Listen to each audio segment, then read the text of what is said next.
Well, it's a movie that it's the greatest adventure film of all time, man. Agree. Yeah. Agree. It's the movie that makes you run out of the cinema and you've got imaginary lasso. It's like it's the archaeology of the Matrix type movie. It's it's historical. I rented it on VHS with my brother and 5 other films, and we didn't watch the other films because we watched Indiana Jones 5 times. That's what it is. It was magnetic, and it's never left me or my generation. And what was it like to work with Harrison Ford and being on set? Because Phoebe actually mentioned she played crosswords with him and things like that. Crosswords. Yeah. Okay, Did well, you get- no, he was just giving me dead arms constantly, so I would love to have some of that crossword action going on. He's funny, man. He's a teenager. He's also an adult when he has to be, but he brings so much good energy to the set, and it's just a joy to be around him. What did you mean by dead arms? Like arm wrestling? Or? No, just inappropriately hit me on the shoulder when he passes me, when I'm least expecting it. Classic. Yeah. Did he do that to you too, Floyd? No, I did. He wouldn't. Yeah, never acknowledged me on set. He would just constantly throw things at me. That's true. And no, yeah, Harrison he's as mad as a box of squirrels. True. He's just got the best energy, and it's just some memories I'll have forever. And I was just wondering, was it quite surreal for you or emotional? Because I know this is the last kind of indie, and you're both obviously new to it. So yeah, what did it mean to you both? Wishing him off was what kind of, we all kind of felt it every day, that somehow we were reminded the spectacle of this was something, but at the end, wishing him off was... That was special. We were there, people who had the chance to be there were there for his last scene, his last take as historical 42 years old as Indiana Jones, right? And that was this moment where he, as humble as he is, he doesn't want any attention. He just wanted to get away from all the applause. But he also wanted to stay in that moment forever. And now it's just, it was quite touching to watch.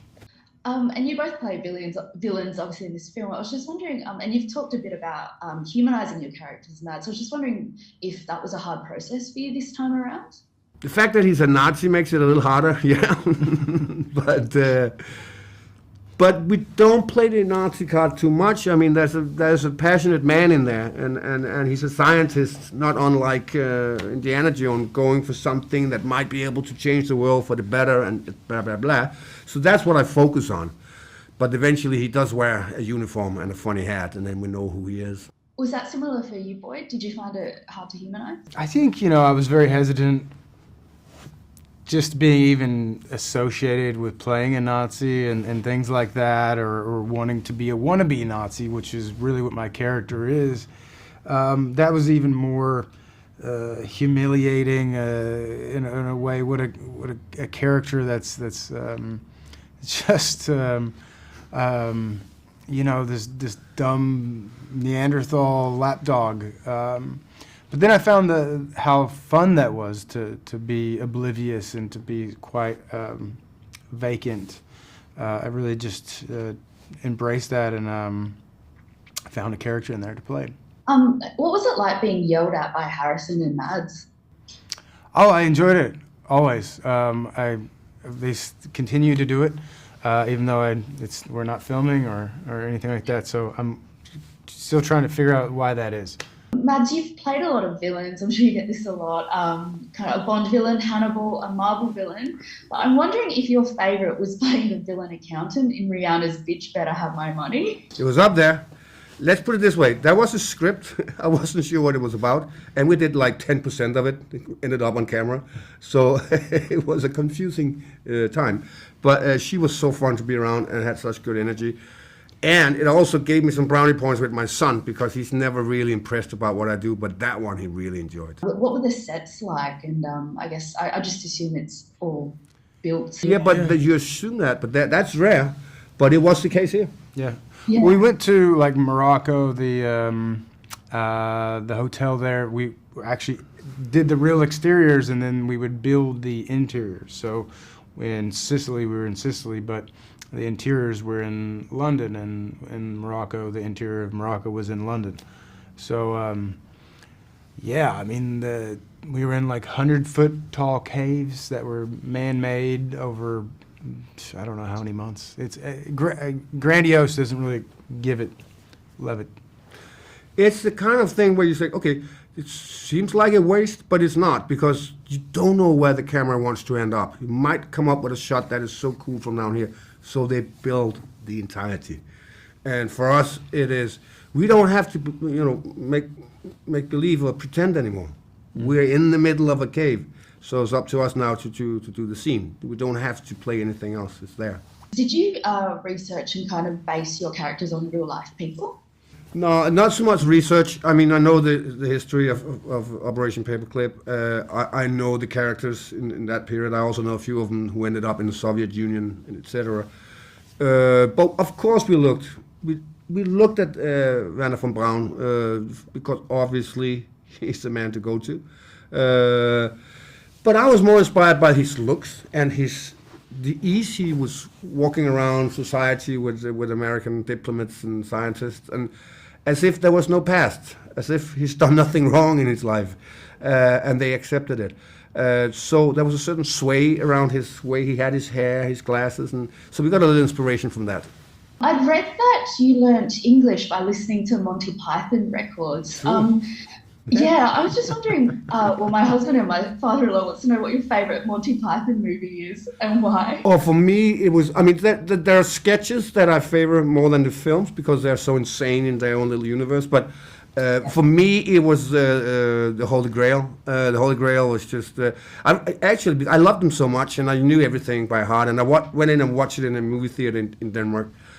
I was the only one in the movie theater, and it's been running there for years, every Saturday. I was the only one there, and I wasn't really laughing. And then I went out, and just leaving the theater, it came to me, and I started laughing, and I laughed like for half an hour going home, and I must have looked like an idiot just on some drug, because it just dawned on me how insane the whole thing was. Yeah. So yes, I learned the question was, what was the question? Did I answer it? Oh, yeah. Your favourite. Yeah, there you go. I did answer it. Perfect. Good. Yes, you did. Did you do anything with, I guess because you speak German in this, did you do anything similar to prep to speak German for the role? No, German is not as widespread in Denmark as English, so you might have it a year or two in school. But there's a certain familiarity to the German language with our language, even though it's very different. There's a certain feel that's the same. So it feels a little at home to pick it up, but there are certain sounds I think I'm doing right, but I'm probably not because it's still an alien language. But it comes kind of natural to a degree. And did you both get to keep anything from set that was special? Like that they gave us or that we stole? Oh, either. Both? I haven't stolen anything. That's what he says. That's what he says. Don't have You it. don't believe it? Listen, there was 5 tuk-tuks missing when he left the set. We don't know where they ended up. Really? I'm just saying. Listen, Disney and I will settle any disputes outside of the court system. I stole my glasses. Just a little Yeah. souvenir, yeah. I wanted the watch, but I couldn't keep the watch because it's got swastikas on it. So I was like, I can't have that. Oh, that's fair. No one kept the dial?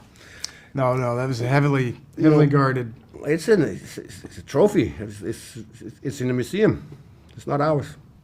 And I just wanted to ask you, because there's been a lot of conversations in Hollywood about representation and underrepresented groups. I was just wondering for you both, is there anything in particular you want to see in Hollywood, film-wise? Yeah. Like in terms of like some certain people represented. Yeah, or stories that you know of that you'd love to see made. Yeah.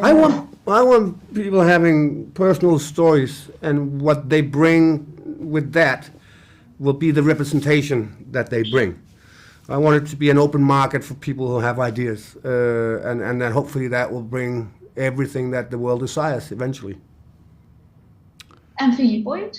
Yeah, I feel like art in general is not off limits to anyone.